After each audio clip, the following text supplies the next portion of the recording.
For many, this just seems strange, even a little wrong. A car that can drive itself seems more like science fiction than something we expect to see in our lifetime. But the U.S. government says, that's wrong. You will. People are starting to get a taste of it today, but I would say within the next 5 years, we're going to be light years beyond where we are today.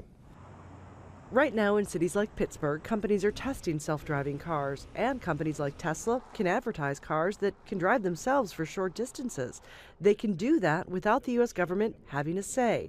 So now government officials are stepping into the industry, kind of, issuing voluntary safety guidelines for companies hoping to produce these cars of the future.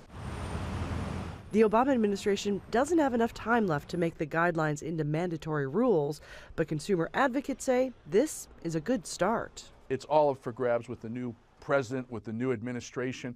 This isn't really necessarily going to dictate the future of driverless cars, but what it does mean is when you have a very powerful moneyed robot car lobby that's hired the former top safety officials under the Obama administration, they couldn't ramrod voluntary guidance without public accountability through. So I think it's a good sign for the future.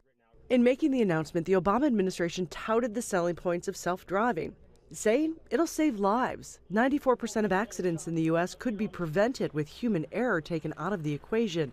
It would help the economy.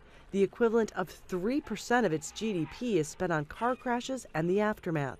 Traffic would improve with fewer accidents, and in general, everyone will be less stressed. Average American spends 750 hours a year into the car. So these are 750 hours doing nothing except driving.